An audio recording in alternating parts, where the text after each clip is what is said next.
Muy buenos días, muy buenas tardes o muy buenas noches, depende de cuando veáis este vídeo. Mi nombre es Aldo Sánchez y vamos a continuar con el curso de Economía de primero de bachillerato a distancia. Bueno, como estáis viendo, vamos a empezar el tema 11 es el primer tema del tercer trimestre.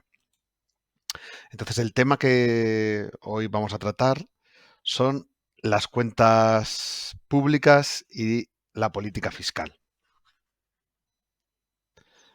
Bueno, lo primero que tenemos que decir de las cuentas públicas es qué entendemos por cuentas públicas, qué es lo público.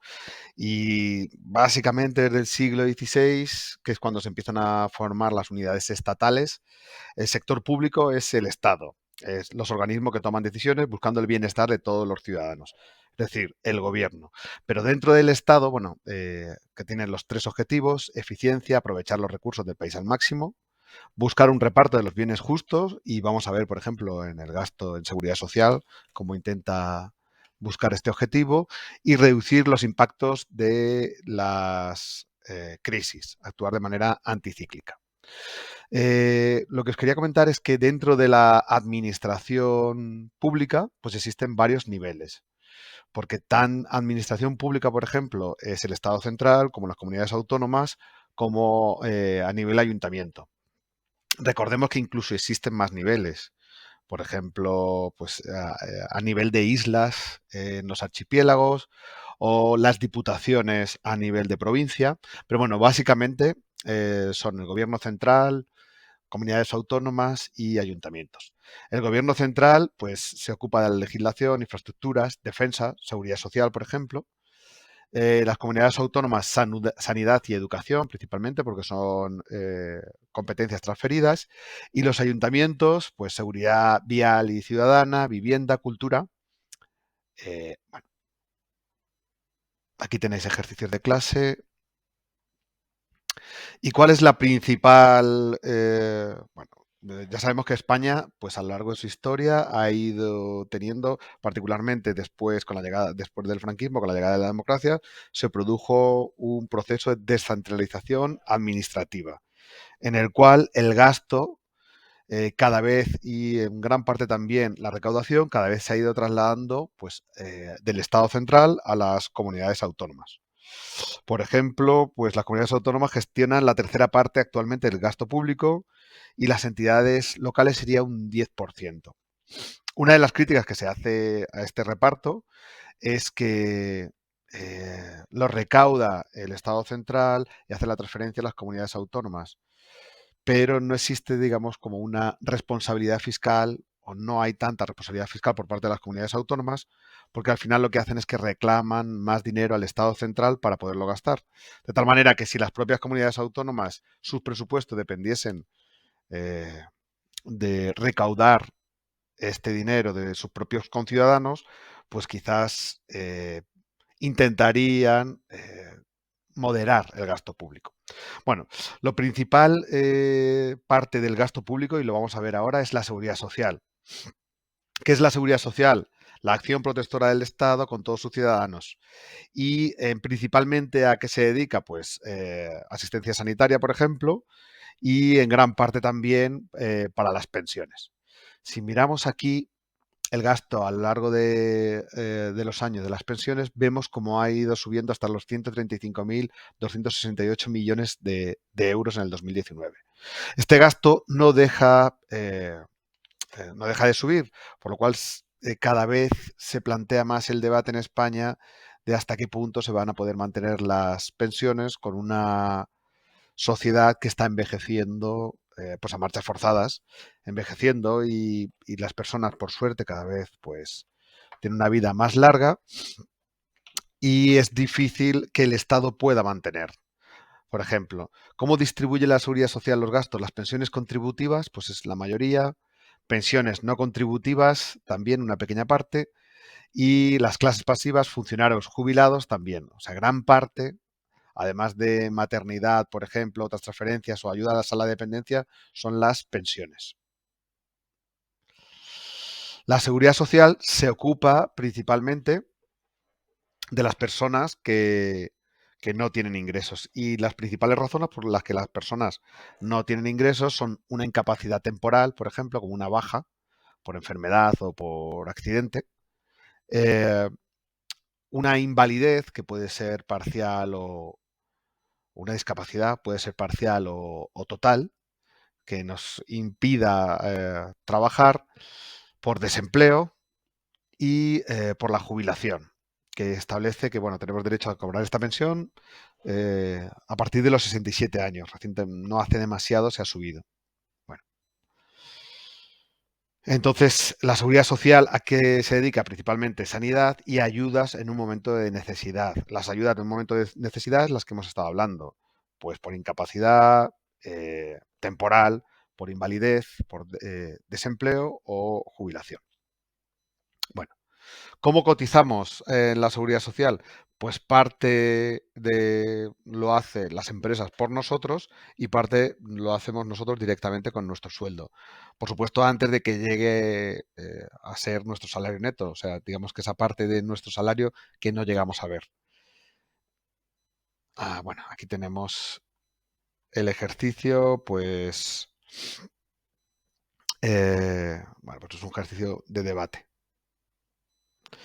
Vamos a ver, además del Estado, y bueno, hemos visto uno de los principales gastos que tiene el Estado, que es pues, la seguridad social.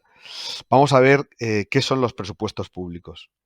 Los presupuestos generales del Estado es la planificación de ingresos y gastos públicos para un año determinado. Todos los organismos que hemos visto, organismos administrativos, tienen elaboran unos presupuestos de cara al año siguiente, en el que prevén los ingresos que va a tener esa administración pública y los gastos. Si los ingresos, normalmente lo que intentan, y en teoría consiguen, es que haya un equilibrio presupuestario.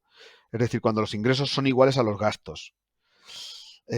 Si estos ingresos, por ejemplo, fuesen superiores a los gastos, habría un superávit. Y si estos ingresos pues, fuesen inferiores a los gastos, habría un déficit público. ¿Qué es normalmente lo que pasa? Suele haber un déficit público, porque normalmente suelen surgir gastos con los que no se contaba y muchas veces las previsiones de ingresos de la administración pública pues, son demasiado optimistas. Entonces, las administraciones públicas tienden más al déficit que al superávit. A pesar de que cuando se elaboran los presupuestos siempre suelen estar en equilibrio. ¿Qué es el déficit público? Cuando los gastos son mayores que los ingresos en un periodo de tiempo determinado. ¿Por qué suele pasar esto? Pues porque hay partidos que prometen demasiado para asegurar pues el bienestar de los ciudadanos y en gran parte la reelección de estos mismos partidos, pues se comprometen gastos muy grandes y cuando llega una crisis pues ya has comprometido mucho gasto, pero los ingresos, como baja la actividad económica, no son los mismos, con lo cual se lleva a cabo pues, un gran déficit. Los ingresos del Estado, por supuesto, al fin y al cabo son los impuestos en la mayor parte. Bueno, ¿cómo es el déficit público? Pues, si miramos aquí, en el 2008 había superávit, que es cuando fue subiendo la economía, pero a raíz de la crisis del 2008 vemos como el déficit público en España pues ha ido creciendo constantemente. Bueno, se ha ido moderando también, pero no ha vuelto, por ejemplo, a haber un superávit. Bueno, ¿por qué se produce este déficit? Pues, como hemos dicho, cuando hay una crisis es cuanto más se necesita el gasto público y cuando menos se recauda en impuestos, con lo cual hay un mayor déficit. ¿Vale? Cuando la economía va bien, pues es al revés. Pues no hay que pagar, por ejemplo, subsidio de desempleo porque la gente tiene su propio empleo y además contribuyen más al Estado.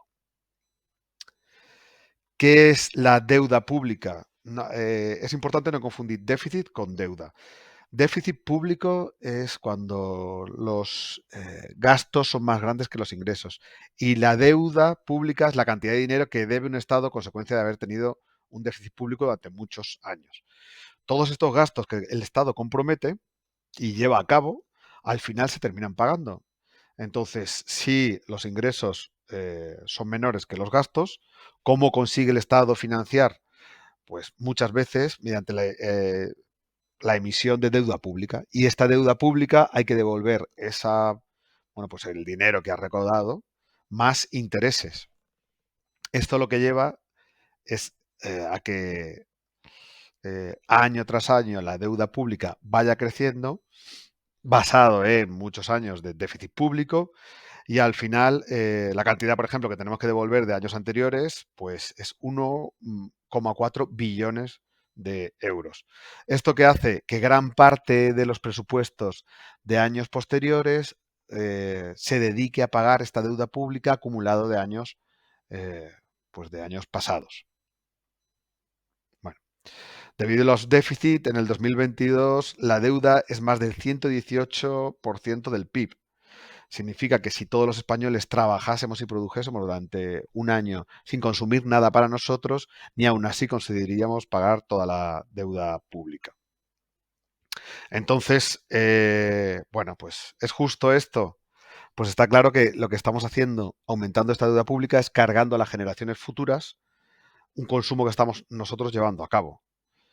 Y lo ideal, tanto en nuestro país como en cualquier otro país, sería que el gasto y los ingresos estuviesen equilibrados y no se generase una deuda pública que cada vez va más en un futuro. Bueno, vamos a ver qué son los gastos públicos. El gasto público es el conjunto de gastos realizado por las administraciones públicas, central, autonómica y local, y se recoge, pues, bajo esta característica, pues, muchos conceptos, ¿vale? Por ejemplo, pues mira, si vemos aquí, una gran parte del gasto público son las pensiones. Por parte del central hay una transferencia a las administraciones públicas, servicios de carácter general, la deuda pública ya ocupa un buen espacio, el desempleo y otras prestaciones económicas, y luego, más pequeña, pues industria y energía, infraestructuras, defensa, agricultura y pesca, educación. Bueno, pues vemos aquí casi por el tamaño a qué se dedica la mayor parte. La mayor parte es a otras administraciones públicas y bueno, pensiones. Pero la deuda pública cada vez va aumentando más su importancia en los gastos públicos. Por ejemplo, pues en protección social se dedica un 35%, gasto sanitario un 14%. Aquí. Servicios generales en torno a un 12%, gasto educativo un 11%, 5% en seguridad social, seguridad ciudadana, 4% gastos culturales, vivienda y servicios comunitarios un 3% y defensa un 2%. Bueno, aquí. ¿Qué tanto por ciento representa este gasto público con respecto al 100% del PIB de un país? Pues en España representa el 50%. Esto, digamos, lo que nos daría es un dato del intervencionismo del Estado en la economía. En Francia representa el 59%, en Estados Unidos el 45% y en Japón, por ejemplo, el 44%. Ah, bueno, ¿qué más podemos ver? ¿Cómo se gasta? Pues hay que distinguir entre gastos corrientes o de consumo, pues pago a funcionarios, compra de bienes y servicios, intereses de la deuda, esos son gastos de consumo, gastos de inversión dirigidos a, pues, a mantener infraestructuras, autovías, puertos, etcétera. Es una inversión para que la capacidad económica del país aumente. Y gastos por transferencia, que es la mitad del gasto, que son transferencias que se pagan a familias y empresas para que ellas son las que disponen de esos ingresos. Por ejemplo, pues si hay una subcontrata, se paga a la empresa que realiza ese trabajo o directamente a familias, por ejemplo, pues el desempleo. ¿De acuerdo? Bueno, vamos a ver. Vamos a ver los ingresos públicos. Hemos dicho que el sector público necesita recursos para poder financiar sus gastos. Y estos son los ingresos públicos que se consiguen principalmente pues, a través de tributos y cotizaciones sociales. Los ingresos públicos, ¿de dónde vienen? Pues los tributos, que es otra manera de decir, bueno, pues son impuestos. Bueno, no son directamente impuestos, son pagos que realizan las empresas y particulares al Estado. Y las cotizaciones sociales. Dentro de los impuestos que se exigen por ley, o sea, todos estos impuestos tienen previamente un carácter legislativo, estarían, por ejemplo, pues los impuestos directos e indirectos. ¿Cuáles serían los impuestos directos? Los que gravan la renta o la riqueza de las personas. Por ejemplo, el impuesto ya lo veremos un poquito después, el IRPF, impuesto de la renta de las personas físicas, que es el que pagamos cuando hacemos la declaración de la renta, el impuesto de sociedades, que es el que recae sobre el beneficio neto de las empresas, que suele ser un 25%, y el impuesto sobre el patrimonio, que recae sobre el conjunto de bienes que posee pues, una persona. ¿Vale? Después estarían los impuestos indirectos, que son los que graban la obtención de la renta, la posesión de una riqueza, mientras que los indirectos graban la utilización de esa riqueza. ¿Vale? Bueno, pues un impuesto indirecto, el más famoso, evidentemente, pues es el IVA. Estarían las tasas, que son tributos por el uso de un bien o servicio ofrecido por la administración, pues tasas judiciales, por ejemplo, cuando tenemos un pleito con otra persona.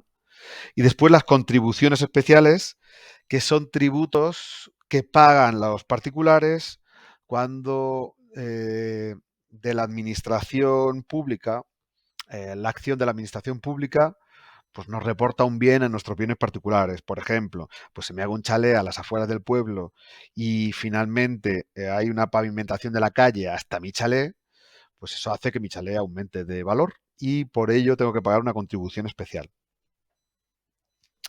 Bueno,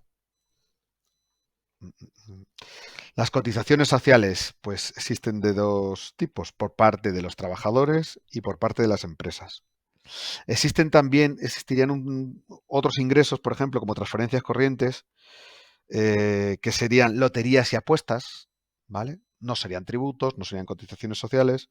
Ingresos patrimoniales, ¿vale? Pues como por ejemplo empresas de carácter público o operaciones de capital, que es por ejemplo, pues cuando hay la venta de una empresa pública que se privatiza, pues estos serían otro tipo de ingresos. Bueno, como hemos visto, aquí hemos visto los tributos, que son los impuestos que se exigen, los impuestos que son los que se exigen por ley, son obligatorios. Las tasas que hemos dicho por algún servicio eh, que es privativo, bueno, que nos hace la administración pública, como por ejemplo las tasas académicas, y las contribuciones sociales pagan aquellos que, por ejemplo, se ven beneficiados de la acción de una administración. Bueno, las cotizaciones sociales hemos dicho que están las de la empresa, un 30% del salario de cada trabajador y después las cotizaciones de los trabajadores un 6,4 del salario de su salario todos los meses. Bueno, aquí tenéis ejercicios y vamos a ver los impuestos que pagamos los españoles. Bueno, hemos dicho que los impuestos son pagos al Estado que se exigen por ley y son obligatorios. Estos tipos de impuestos se hacen conforme a la capacidad económica que depende de la renta que se posee y que recibe una persona y de la riqueza o patrimonio, ¿vale? Entonces, la capacidad de riqueza, ¿cómo se muestra? Por la renta, lo que se cobra, por el patrimonio que tiene esa persona o por la compra de bienes. Bueno, la capacidad económica por la renta, impuestos directos como el IRPF o el impuesto de sociedades. De la riqueza, el IBI, que es el impuesto de bienes inmuebles, o el impuesto de patrimonio. E impuestos indirectos como el IVA e impuestos especiales. Bueno, como hemos visto, existen dos tipos de impuestos, los impuestos directos e indirectos. Los directos los pagan las familias y empresas por su renta o riqueza, que es el IRPF y el impuesto de sociedades, y los indirectos los pagan las familias por sus gastos, es decir, cada vez que compran bienes. El más famoso, pues por ejemplo, es el IVA, que grava el, el precio del bien que vamos a comprar, lo encarecen. Pues el IVA suele estar como un 21%. Bueno, veamos el IRPF. Es un impuesto progresivo. ¿Qué significa esto?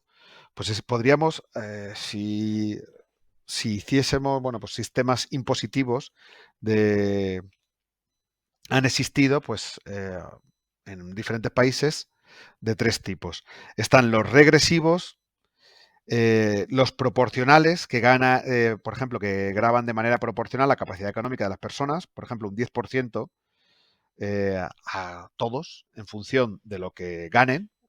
Da igual si ganas 40.000 que si ganas 150.000, un 10%. Los regresivos que graban a todas las personas con igual, con independencia de su capacidad económica. Es decir, que un mayor porcentaje, pues si digamos que antes se exigía una cantidad de impuestos pues a una serie de personas independientemente de su riqueza, hace que un mayor porcentaje de las personas con menos dinero tengan que dedicar a pagar los impuestos, tanto si eres rico como si eres pobre. Entonces los pobres tienen que dedicar una mayor cantidad. Y en la actualidad, en toda Europa Occidental, lo que tenemos son progresivos. Es decir, a medida que aumenta la renta, va aumentando también el porcentaje de impuestos que tenemos que pagar. Pues mirar, hasta 12.450 euros, un 19%. Los siguientes 7.000, va por tramos, 7.500, además de estos 12.000, cotizarán un 24%. Los siguientes 15.000 euros por encima de la suma de estos anteriores, pues un 30%. Así hasta llegar al máximo del 47%. Bueno, ¿cómo se lleva a cabo los tributos básicos? Bueno, esto lo vemos ahora. Básicamente hay un sujeto pasivo, que es la persona, que realiza un hecho imponible y a este se cuantifica el hecho imponible, pues la eh, recepción de rentas del trabajo. Se cuantifica en una base imponible. A esta base imponible se le restan las reducciones y a estas, una vez que se le quitan las reducciones, te queda la base liquidable. La base liquidable, a esta cantidad se le aplica el tipo impositivo. Y aplicando este tipo impositivo queda una cuota íntegra, que puede tener recargos o deducciones. Una vez que se le realizan los recargos y las deducciones, quedaría la cuota líquida y con esto, pues, con esta cuota líquida hay un ajuste con las retenciones que se han llevado a cabo, es decir, la cuota líquida es, digamos, lo que deberíamos haber pagado. Si la administración nos ha retenido más que esta cuota líquida, pues resulta que hay una cuota diferencial, es decir, nos tienen que devolver dinero, ¿vale? Si resulta que nos han retenido menos que lo que nos deberían haber retenido, pues debemos pagar estos impuestos a la administración, ¿vale? Bueno, veamos el impuesto de sociedades. El impuesto de sociedades se aplica a los beneficios de las empresas, de las sociedades, y pagan por su capacidad de pago. Estos impuestos, mirad, por ejemplo, aquí hay una web que es bastante interesante que se llama El Orden Mundial, y aquí tenemos el porcentaje de beneficios que en el 2020 pagan las empresas. En Francia pueden llegar al 32%, en España está en un 25%, en Suiza, por ejemplo, está en un 8,5%. La presión fiscal puede hacer que determinadas empresas, recientemente ha habido un caso, por ejemplo, de Ferrovial, que ha trasladado su domicilio fiscal a otro país. Irlanda, por ejemplo, ha traído pues grandes sedes a que se instalen en su país como el domicilio fiscal, pues por la menor proporción de impuesto de sociedades que tienen que pagar. Por ejemplo, pues se me ocurre LinkedIn. Vale. Bueno. ¿Qué es el IVA?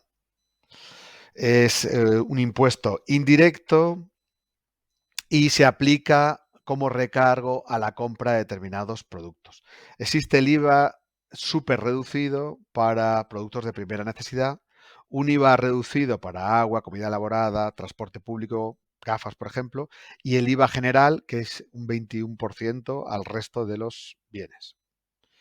¿Qué hacen? Pues si nosotros compramos, por ejemplo, un batido, eh, la tienda se quedaría de 1,21 de este batido, la tienda se quedaría con 1 y el 0,21 se lo terminaría pagando al Estado. Existen impuestos especiales que se aplican sobre bienes escasos con contenidos, bueno, con efectos negativos, con externalidades negativas, por ejemplo, el tabaco, el alcohol o la gasolina. Bueno, hemos estado hablando de la progresividad de los impuestos.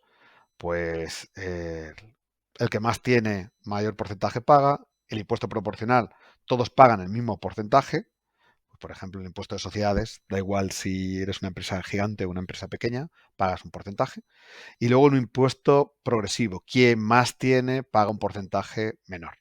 Bueno, ¿por qué se pagan los impuestos? Pues para el mantenimiento del Estado, la sanidad, policía, bomberos. No todos pagamos los mismos impuestos porque no todos tenemos la misma capacidad económica y es justo que quien más gane pues pague más. Bueno, el principio de solidaridad dice que aquellos que ganen más pues deben pagar más y el principio de capacidad económica las personas pagan según su renta o riqueza. Bueno, vamos a ver ahora la presión fiscal. ¿Qué es la presión fiscal? Bueno, uno de los debates que hemos visto, por ejemplo, y que está constantemente, es si pagamos demasiados impuestos. Hemos visto en temas anteriores que si la presión fiscal puede ser demasiado asfixiante, puede hacer que eh, pues, desincentive la inversión en una determinada sociedad o puede hacer que si es excesiva desincentive la actividad económica. Entonces, ¿cómo medimos la presión fiscal? Pues los ingresos por impuestos y cotizaciones partidos por el PIB. Vamos a ver la presión fiscal, por ejemplo, en Europa.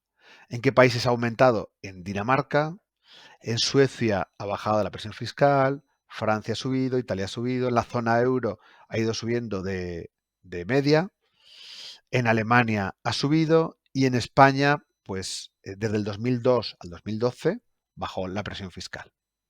Bueno, siempre la presión fiscal, por ejemplo, pues ¿quién la aplica? En España se ocupa la agencia tributaria. Esta agencia tributaria es el organismo público encargado de la gestión y el sistema tributario estatal y facilita el cumplimiento de las obligaciones fiscales por parte de los ciudadanos. Existe la agencia tributaria, también existen las agencias forales. Bueno, esto sería un caso específico de Navarra y País Vasco. Bueno,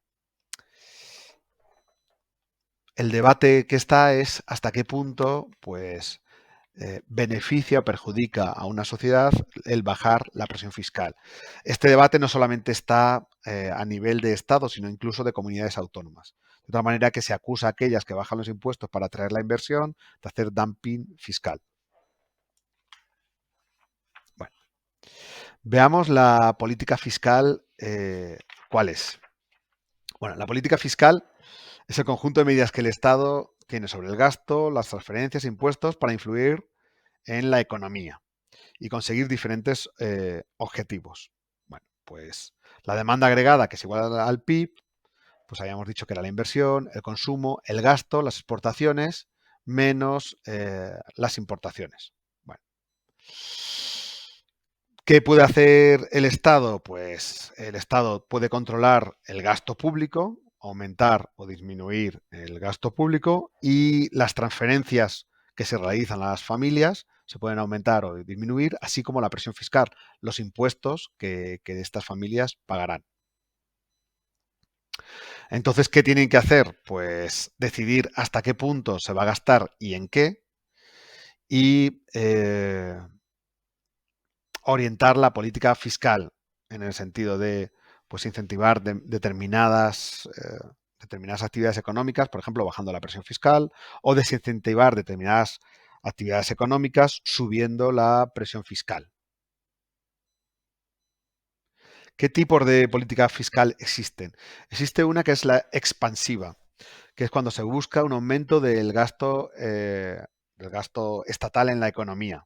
Bueno, entonces aumenta el gasto público, aumenta la renta disponible, hay más consumo y más inversión, la demanda agregada sube, se genera más PIB, se genera más empleo, pero también suben los precios y uno de los problemas, como hemos visto, es que puede haber inflación.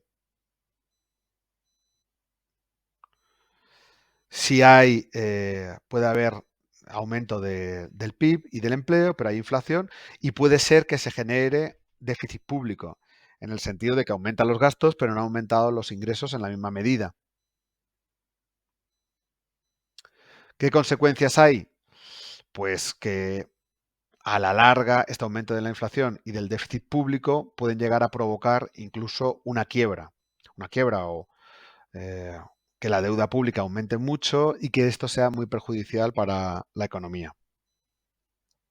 ¿Qué se hace en otros casos? Una política fiscal contractiva, que es un descenso de gasto en la economía. ¿Y esto cómo se hace? Digamos, para ajustar las cuentas, baja el gasto público y suben los impuestos. Al subir los impuestos, las personas y las empresas tienen menos renta disponible, lo cual hace que baje el consumo, baje la inversión, baje el PIB, baje el empleo, pero también los precios. En principio, puede parecer que una política fiscal expansiva siempre será mejor que una contractiva, pero la expansiva a la larga puede llevar el exceso de gasto público, puede llevar pues a un colapso de la economía, por lo cual de vez en bueno, eh, hay que hacer para ajustar las cuentas y equilibrar los presupuestos, pues en muchas ocasiones hay que llevar a cabo una política fiscal contractiva. Bueno, cuando se usa, si hay una gran expansión, o si el país tiene un exceso de déficit público.